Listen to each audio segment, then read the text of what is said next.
ನಾನು ನಿನಗೆ ಫೋನ್ ಮಾಡಿ ಮಾಡಿ ಸಾಕಾಗೋಯ್ತು. ಉದ್ಧಾರ ಮಾಡೋ ಕೆಲಸ ನಿಂದಾದ್ರೆ ನಾಶ ಮಾಡೋ ಕೆಲಸ ನಂದು. ನಿನ್ನ ಪ್ರಾಣ ಸ್ನೇಹಿತ ಅನ್ಕೊಂಡಿದ್ಯಲ್ಲ ಪೃಥ್ವಿ, ಅವನನ್ನೇ ಹುಡುಕ್ತಾ ಇದ್ದೀನಿ. ಎಲ್ಲಿದ್ದಾನೆ, ಯಾರು ಕರ್ಕೊಂಡು ಹೋಗಿದ್ದಾರೆ ಒಂದು ಗೊತ್ತಿಲ್ಲ. ಆ ಟೆನ್ಷನಲ್ಲಿ ನಾನಿದ್ರೆ ನಿನಗೆ ನಿಂದೇ ಸಂಭ್ರಮ. ಏನು ಯೋಚನೆ ಮಾಡ್ತಾ ಇದೀಯ ಅಕ್ಕ? ಎಲ್ಲಿ ಹೋಗಿದ್ದೆ ಅಂತ ಕೇಳ್ತಾ ಇದ್ದೀನಿ. ನಿನಗೆ ಎಷ್ಟು ಸಲ ಫೋನ್ ಟ್ರೈ ಮಾಡಿದ್ದು? ಅದು ಬೆಳಗ್ಗೆ ಲೇಡೀಸ್ ಕ್ಲಬ್ಬಲ್ಲಿ ಒಂದು ಮೀಟಿಂಗ್ ಇತ್ತು, ಸೊ ಅಲ್ಲಿಗೆ ಹೋಗಿದ್ದೆ. ಹೌದು, ಏನು ಸಮಾಚಾರ? ಅದು ನಾನು ಶ್ರಾವಣಿ ಸುಬ್ಬನ ಬರಕ್ಕೆ ಹೇಳಿದ್ದೆ. ನಾನು ರಾಮಾಪುರದಲ್ಲಿ ಹಳ್ಳಿ ಜನದ ಹತ್ರ ಮಾತಾಡುವಾಗ ನಾನು ಮುಂದಿನ ಸಲ ಬರ್ತೀನಿ, ಹಲವಾರು ಅಭಿವೃದ್ಧಿ ಕಾರ್ಯಗಳನ್ನು ಮಾಡ್ತೀನಿ ಅಂತ ಹೇಳಿದ್ದೆ. ನಾನು ಕನ್ನಡ ಸರ್ಕಾರಿ ಶಾಲೆ ಅಭಿವೃದ್ಧಿ ಅಭಿಯಾನ ನಡೆಸ್ತಾ ಇದ್ದೀನಲ್ಲ, ಅದರಲ್ಲಿ ರಾಮಾಪುರದ ಸ್ಕೂಲೂ ಒಂದಾಗುತ್ತೆ. ಮೇಲಾಗಿ ಶ್ರಾವಣಿ ಸುಬ್ಬು ಮದುವೆನೂ ಅಲ್ಲೇ ನಡೆದಿದ್ದು, ಹಾಗಾಗಿ ನನ್ನ ಮೇಲೆ ಆ ಊರಿನ ಋಣ ಇದೆ. ನೀನು ಬಿಡುವಾಗಿದ್ರೆ ಬಾ, ಹೋಗಿ ಬರೋಣ. ಸರ್ಕಾರಿ ಕಾರ್ಯಕ್ರಮನೇ ಇರ್ಬೋದು, ಆದರೆ ಕಾರ್ಯಕ್ರಮಗಳೆಲ್ಲ ಚೆನ್ನಾಗಿರುತ್ತೆ. ನಾನಾ ರಾಮಪುರಕ್ಕ?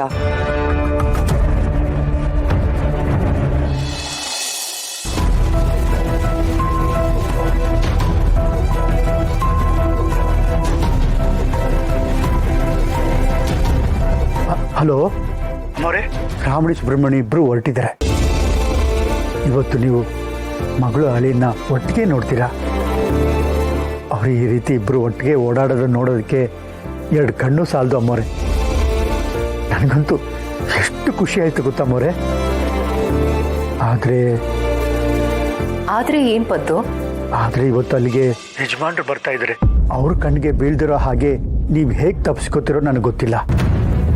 ಅಕಸ್ಮಾತ್ ಯಜಮಾನ್ರು ನಿಮ್ಗೆ ನೋಡಿದ್ರು ಪರವಾಗಿಲ್ಲ ಅನ್ಬೋದು, ಆದರೆ ಒಂದು ವೇಳೆ ಆ ರಾಕ್ಷಸಿ ವಿಜಯಾಂಬಿಕಾ ಅಲ್ಲಿಗೆ ಬಂದರೆ ತುಂಬ ತೊಂದರೆ ಆಗುತ್ತೆ ಅಮ್ಮವ್ರೆ.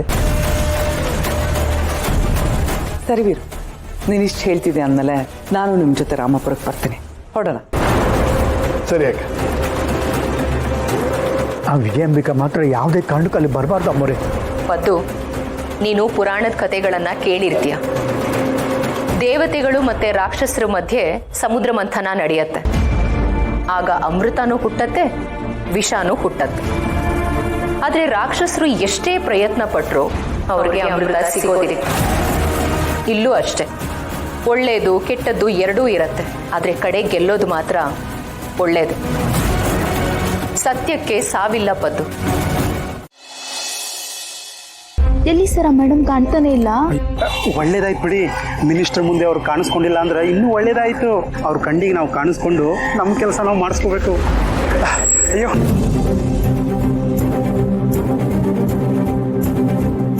ನಮಸ್ತೆ. ಸರ್ ನಮಸ್ತೆ.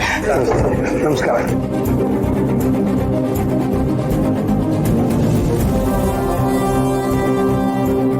ಸರ್ ನಮಸ್ತೆ. ನಾವು ಈ ಸ್ಕೂಲ್ ಟೀಚರ್ಸು. ನನ್ನ ಹೆಸರು ಸತೀಶ್ ಅಂತ, ಇವ್ರ ಹೆಸರು ಭಾಗ್ಯ ಅಂತ. ಸರ್, ಇವರು ತುಂಬಾ ಅಪರೂಪಕ್ಕೆ ಕಾಣಿಸ್ಕೊಳ್ಳೋರು ಸರ್. ಇತ್ತೀಚೆಗಷ್ಟೇ ಬಂದಿರೋರು ಸರ್. ಆದ್ರೆ ಎಷ್ಟೋ ವರ್ಷದಿಂದ ನಮ್ಮ ಹಳ್ಳಿಲಿ ಇಟ್ಕೊಂಡು ನಮ್ಮ ಹಳ್ಳಿ ಮಕ್ಕಳಿಗೆ ಪಾಠ ಹೇಳ್ಕೊಡ್ತಾ ಇರೋದು ಆ ಪುಣ್ಯಾತ್ಕಿತ್ತಿ ಸಾಹೇಬ್ರ. ಹೌದು ಸಾಹೇಬ್ರೆ, ಈ ಶಾಲೆನ ಉಳಿಸ್ಕೊಂಡಿರೋದು, ಶಾಲೆಗೋಸ್ಕರ ಹಗಲು ರಾತ್ರಿ ಕಷ್ಟಪಟ್ಟು ಆ ಮಕ್ಕಳಿಗೆ ಭವಿಷ್ಯ ಕಟ್ಕೊಟ್ಟಿರೋದು ಆ ಮಹಾತಾಯಿನೇ. ತುಂಬಾ ಸಂತೋಷ. ನಿಮ್ ಮಾತು ಕೇಳ್ತಾ ಇದ್ರೆ ಅವ್ರನ್ನ ಈಗಲೇ ನೋಡ್ಬೇಕು ಅಂತ ಅನಿಸ್ತಾ ಇದೆ. ಎಲ್ಲವರು ಬಂದಿಲ್ವಾ? ಬಂದಿದ್ದಾರೆ ಸರ್. ಇಲ್ಲೇ ಏನೋ ಇದ್ರು. ಒಂದ್ ನಿಮಿಷ ಇರಿ, ಕರ್ಕೊಂಡ್ಬರ್ತೀನಿ. ಒಳಗಡೆ ಇರ್ಬೋದು ಅನ್ಸುತ್ತೆ. ಸುಬ್ಬು, ಸುರೇಂದ್ರ ಪಾರ್ಟಿ ಆಫೀಸ್ ಹತ್ರ ಇಳ್ಕೊಂಡ. ಎಷ್ಟೊತ್ತಾಗುತ್ತೆ ಅಂತ ಫೋನ್ ಮಾಡು. ಅಲ್ಲಿ ಲೇಟ್ ಆದ್ರೂ ಪರವಾಗಿಲ್ಲ ಯಜಮಾನ್ರೆ, ಇಲ್ಲೆಲ್ಲ ನಾನೇ ನೋಡ್ಕೊಂತೀನಿ. ಸರಿ.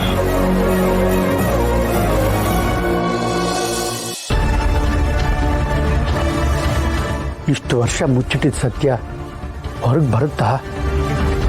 ಏನಾಗುತ್ತೋ ಏನೋ. ಪ್ರಿಯ ಗೆಳೆಯ ನನ್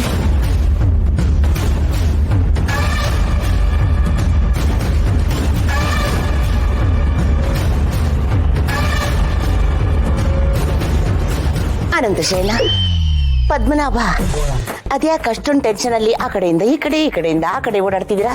ಕಾಂತಮ್ಮನವ್ರೆ, ನಾನು ಯಾವುದೋ ಟೆನ್ಷನ್ ಇದ್ದೀನಿ, ದಯವಿಟ್ಟು ನಾನು ಬಿಟ್ಬಿಡಿ ಪ್ಲೀಸ್. ಅಯ್ಯೋ ಆಯ್ತು ಬಿಡಪ್ಪ, ಯಾಕಂಗ ಅಡಿಯ.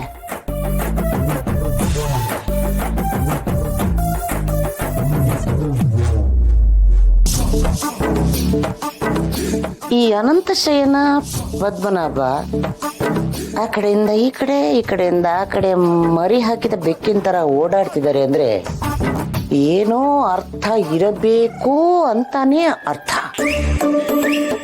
ಈ ಅರ್ಥ ಅನರ್ಥಗಳ ವಿಚಾರವನ್ನ ವಿಶಾಲವಾದ ಅಕ್ಷಿಯ ಕಿವಿಗೆ ಹಾಕುವುದೇ ಉತ್ತಮ.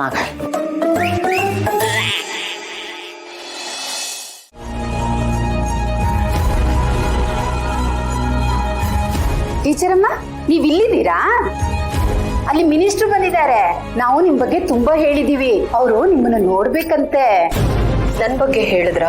ಹೌದು ಟೀಚರಮ್ಮ, ಈ ಶಾಲೆನ ಉಳಿಸ್ಕೊಟ್ಟಿದ್ದೇ ನೀವು, ನಮ್ಮ ಮಕ್ಳಿಗೆ ಪಾಠ ಹೇಳ್ಕೊಡ್ತಿರೋದೇ ನೀವು ಅಂತ ಹೇಳಿದೀವಿ. ಅದಕ್ಕೆ ನಿಮ್ಮನ್ನ ನೋಡ್ಬೇಕಂತೆ. ಬನ್ನಿ ಟೀಚರಮ್ಮ. ಬನ್ನಿ ಟೀಚರಮ್ಮ, ನಿಮ್ಗೋಸ್ಕರನೇ ಮಿನಿಸ್ಟ್ರು ಕಾಯ್ತಾ ಇದ್ದಾರೆ.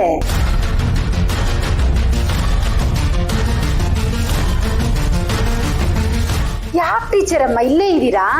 ಮಿನಿಸ್ಟ್ರು ಸಾಹೇಬ್ರು ಕಾಯ್ತಾ ಇದ್ದಾರೆ ಅಲ್ಲಿ, ಬನ್ನಿ. ಅದು ಇವತ್ತು ಮಕ್ಕಳಿಂದ ನಾಟಕ ಮಾಡಿಸ್ತಾ ಇದೀವಲ್ಲ, ಸ್ವಲ್ಪ ಪ್ರಾಕ್ಟೀಸ್ ಮಾಡಿಸ್ಬೇಕು. ಹಾಗೆ ನನ್ನ ಮಕ್ಕಳನ್ನ ರೆಡಿ ಮಾಡಬೇಕು. ನೀವು ಹೋಗಿರಿ, ನಾನು ಬರ್ತೀನಿ. ಹಂಗಂದ್ರಾಗತ್ತಾ? ಇವತ್ತು ಈ ಶಾಲೆ ನಡೀತಿರೋದೇ ನಿಮ್ಮಿಂದ ಅಲ್ವಾ? ನಮ್ಮ ಮಕ್ಕಳು 4 ಅಕ್ಷರ ಕಲಿತಿರೋದೇ ನಿಮ್ಮಿಂದ ಟೀಚರಮ್ಮ.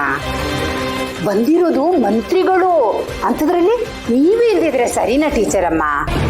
ಅಲ್ಲ, ಸ್ವಲ್ಪ ನನ್ನ ಮಾತು ಕೇಳಿ ಟೀಚರಮ್ಮ. ಮಿನಿಸ್ಟರ್ ಸಾಹೇಬ್ರ ಮುಂದೆ ಯಾರ್ಯಾರೋ ಮೆರೀತಾ ಇದ್ದಾರೆ. ನಮ್ಗೆ ನೀವಿದ್ರೇನೆ ಸಮಾಧಾನ. ಸುಮ್ನೆ ಬನ್ನಿ.